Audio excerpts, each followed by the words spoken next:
Dear students, मैं आपका Ravi sir. चलिए भैया, देखिए आज आपको हम जो आपके यहाँ 10th की बायोलॉजी है यूपी बोर्ड एनसीईआरटी पैटर्न पर, उसमें एक चैप्टर है आपके यहाँ जीव जनन कैसे करते हैं, उसका हम आपको कुछ अति लघुत्तरीय प्रश्न बताने जा रहे हैं जो कि आपकी बोर्ड परीक्षा के लिए बहुत इंपॉर्टेंट है। तो इन सभी क्वेश्चन को आप लोग ध्यान से देखें। इसमें पहला क्वेश्चन है, नर युग्मक तथा मादा युग्मक के संलयन को क्या कहते हैं। ये बहुत इंपॉर्टेंट क्वेश्चन है, ध्यान दीजिएगा। नर युग्मक और मादा युग्मक के संलयन को क्या कहते हैं। तो आपसे एक परिभाषा पूछी जाएगी, नर युग्मक और मादा युग्मक के संलयन को क्या कहते हैं। तो एक होता है, इसको निषेचन कहते हैं। जैसे कि आप लोग जानते हो, पुष्प में पुंकेसर होता है, वो नर जननांग होता है, स्त्री केसर मादा जननांग होता है। पुंकेसर में बनते हैं परागकण, जिसे नर युग्मक कहते हैं, और स्त्री केसर में एक सेल बनती है जिसको मादा युग्मक कहते हैं। और जब ये दोनों मिलते हैं तो इसी प्रक्रिया को हम लोग क्या कहते हैं, निषेचन। तो नर युग्मक और मादा युग्मक के संलयन की क्रिया को हम लोग क्या कहते हैं भैया, निषेचन कहा किया करते हैं। क्या कहा किया करते हैं, निषेचन। आज की इस पूरे वीडियो में हम आपको 10 क्वेश्चन बताएंगे, टॉप 10 जान लीजिए। और अगर आप पूरा लेक्चर एक विधिवत तरीके से देखें और इसे कहीं कॉपी में आप सब लोग नोट कर लीजिएगा और बीच बीच में इसको आप रिवाइज कर लेंगे तो आपको विधिवत तरीके से क्वेश्चन तैयार हो जाएंगे भैया, जान लीजिए। और जो बोर्ड पेपर में आपके लिए बहुत इंपॉर्टेंट होंगे। जितने ज़्यादा क्वेश्चन आप कवर करोगे उतना ही अच्छा रहेगा। दूसरा क्वेश्चन देखिए आ रहा है, जंतुओं में जनन की कितनी विधियां पाई जाती हैं। ये भी बहुत इंपॉर्टेंट क्वेश्चन है, जंतुओं में जनन की कितनी विधियां पाई जाती हैं। तो आपको बता दे रहे हैं, मुख्य रूप से 2 विधियां होती हैं। एक अलैंगिक जनन होता है, दूसरा लैंगिक जनन। जबकि पादपों में क्या हुआ करता है, अलैंगिक जनन के अंतर्गत एक और आ जाती है कायिक जनन। अलैंगिक जनन में क्या होता है कि इसमें लैंगिक कोशिकाओं का निर्माण नहीं होता है और इसमें जो जनक जीव होता है वो नई कोशिका का निर्माण करने में अकेले सक्षम होता है। अलैंगिक जनन में इसमें लैंगिक कोशिकाएं नहीं बनती, लेकिन लैंगिक जनन जो होता है ये विकसित जीवधारियों में होता है और इसमें लैंगिक कोशिकाएं भी बनती हैं। और दोनों में एक बेसिक अंतर है, अलैंगिक जनन जो होता है इसमें निषेचन नहीं पाया जाता है, लेकिन जो लैंगिक जनन होता है इसमें निषेचन होता है। युग्मक बनते हैं, नर युग्मक मादा युग्मक, फिर दोनों मिलेंगे तो निषेचन होगा। लेकिन अलैंगिक जनन में ऐसा नहीं होता है। तो हमने आपको 2 क्वेश्चन बताया, जंतुओं में जनन की कितनी विधियां हैं बाबू, 2 विधियां हैं, अलैंगिक जनन, दूसरी कौन सी है, लैंगिक जनन। आइए हम आपको तीसरे क्वेश्चन की तरफ ले चलते हैं। द्विविखंडन द्वारा अलैंगिक जनन किस जंतु में होता है। अब देखिए, ये अलैंगिक जनन की एक विधि है। द्विविखंडन, विखंडन, बीजाणु जनन, मुकुलन, ये सब अलैंगिक जनन की विधियां होती हैं। तो द्विविखंडन द्वारा अलैंगिक जनन ज़्यादा करके जो संघ प्रोटोजोआ के प्राणी हुआ करते हैं, आपके जैसे पैरामीशियम हुआ, यूग्लिना हुआ।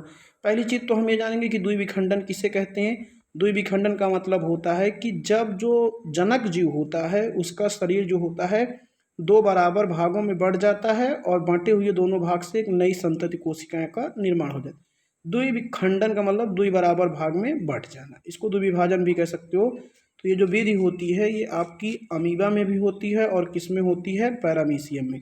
अमीबा प्रोटियस जानते हो, पैरामीशियम कॉर्डेटम, ये दोनों ही जो जीवधारी हैं ये आपके संघ प्रोटोजोआ के प्राणी हैं। बहुत बहुत इंपॉर्टेंट क्वेश्चन है, इसे आप सब लोग अपने फ्रेंड्स के बीच में इसे शेयर कीजिए, तो आप सब लोगों को साथ साथ उन्हें भी नॉलेज होगा। और जो बबुआ जो चैनल्स पे नया तो उसको सब्सक्राइब करके बेल आइकन को प्रेस कर लीजिए ताकि वीडियो की नोटिफिकेशन तुरंत मिलती रहे। अभी देखिए कह रहा है मुकुलन, देखिए अलैंगिक जनन बताया, अलैंगिक जनन आपसे क्वेश्चन यहाँ और तैयार हो रहा है। अगर आपसे कोई कहे कि अलैंगिक जनन की किन्हीं 2 विधियों का नाम बताइए, देखिए एक द्विविखंडन हो गई, एक कौन सी हो गई, मुकुलन। तो मुकुलन जो होता है, अगर पौधों की बात करिए तो ईस्ट में होता है, जंतुओं की बात करिए तो ये हाइड्रा में होता है। हाइड्रा सब लोग जानते होंगे अच्छी तरीके से, संघ सिलेंट्रेटा का ये नाइट्रिया संघ का प्राणी है। मुकुल माने होता है कली। जैसे कभी आप लोग देखते होंगे आपके शरीर में छोटे छोटे ट्यूमर्स बन जाते हैं, तो वैसे मुकुल में क्या होता है कि इसे छोटी सी पौधे में जंतुओं में क्या हो जाती है, कली बन जाती है, उसको मुकुल कहते हैं। और बाद में वो अलग हो जाती है और अलग हो करके उसमें उसका केंद्रक भी चला जाता है मातृ कोशिका का, और एक नई संतति कोशिका का निर्माण कर देती है। तो ये हाइड्रा में पाया जाता है। हाइड्रा का वैज्ञानिक नाम अगर आपको मालूम हो तो आप लोग कमेंट बॉक्स में कमेंट कर सकते हैं। हाइड्रा का जंतु वैज्ञानिक नाम जिन बच्चों को मालूम है वो लोग कमेंट कर सकते हैं। और आप सब ये बताएं कि हाइड्रा में जो पाया जाने वाला हाइड्रा किसके द्वारा गति करता है, ये भी आपके लिए क्वेश्चन है। हाइड्रा किसके द्वारा गति करता है, ये चीज़ आप ध्यान दीजिएगा, आप बताइएगा। बहुत अच्छा क्वेश्चन है, बहुत बार पूछा जाता है क्वेश्चन ये सब। अगला क्वेश्चन है, पुनर्जनन द्वारा अलैंगिक जनन किस जंतुओं में पाया जाता है। पुनर्जनन का मतलब हुआ करता है कि जब जीवधारी के शरीर का कोई कटा हुआ भाग या अंग जो होता है फिर से नई संतति कोशिका का निर्माण कर देता है तो उसको हम लोग पुनर्जनन कहते हैं। और ये है प्लेनेरिया और हाइड्रा। प्लेनेरिया जो होता है इसके भी शरीर के जितने टुकड़े काट दीजिएगा, हाइड्रा भी ऐसे होता है। हाइड्रा को आप जितने इसके शरीर के टुकड़े काटेंगे उतने नए जान लीजिए। इसीलिए तो हाइड्रा की प्राकृतिक रूप से मृत्यु नहीं होती है। और जब हाइड्रा की प्राकृतिक रूप से मृत्यु नहीं होती तो इसीलिए बबुआ हाइड्रा को अमर प्राणी कहा गया। अमीबा को भी कुछ लोग अमर प्राणी कहते हैं क्योंकि अमीबा जो होता है इसकी भी प्राकृतिक रूप से क्या होती है, मृत्यु नहीं होती है। बहुत इंपॉर्टेंट क्वेश्चन है, सब जान लीजिए। आप सब लोगों के लिए एकदम विधिवत तरीके से हम प्रयास ये करते हैं कि आपको बीच बीच में हम ऐसे अति लघुत्तरी क्वेश्चन हल करा दें, क्योंकि आपके पास टाइम जो है वो ज़्यादा स्पेंड करने के लिए आप सोचिए, प्रयास कीजिए कि जितना पढ़ाई करें उतना ही अच्छा रहेगा आप सब लोग।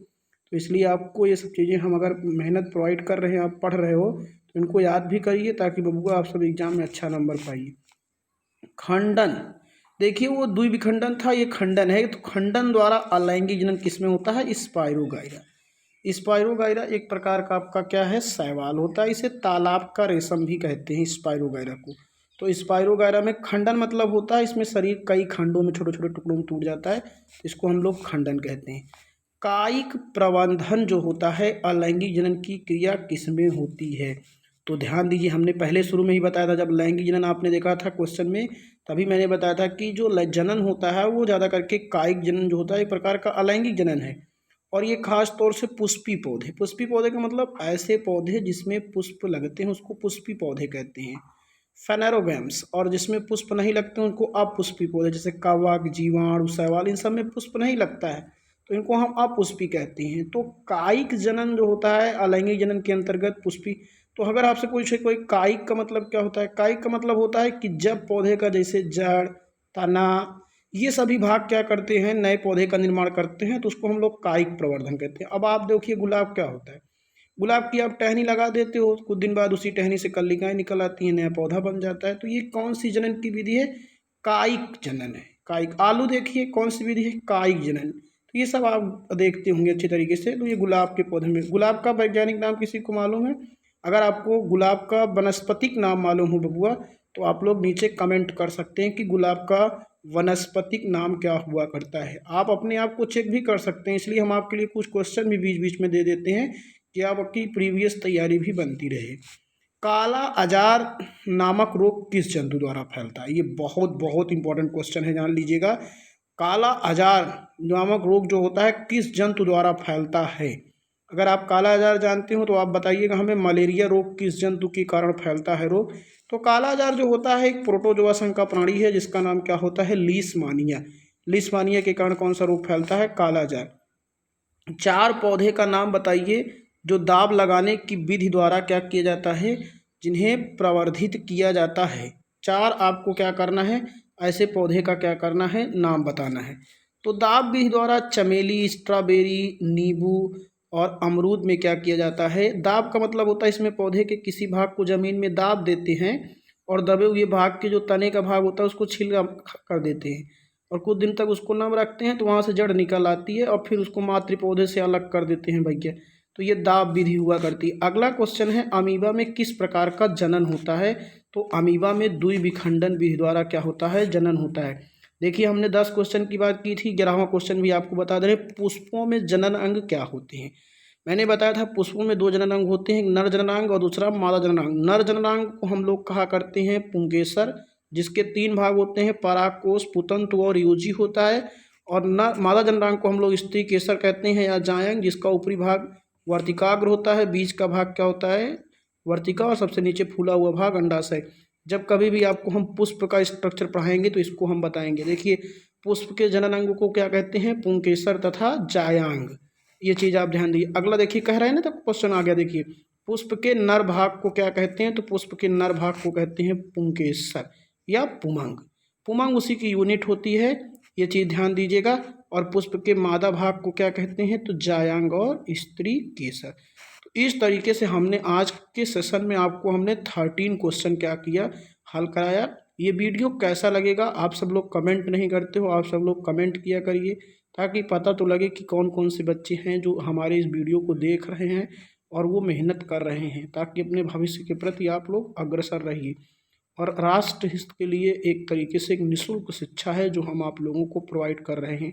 इसे आप लोग बढ़िया तरीके से इसका आनंद लें और अपने भविष्य को आगे बढ़ाएं। और अगर आप सब लोग बार बार बताते हैं, अपने साथ साथ दूसरे का भी हित रखें, वीडियो को आप लोग शेयर किया करें ताकि वो भी बच्चे थोड़ा कुछ जानकारी करें जो किसी कारणवश विद्यालय नहीं आ रहे हैं। मिलेंगे बबुआ एक नए वीडियो में, तब तक के लिए थैंक यू, धन्यवाद।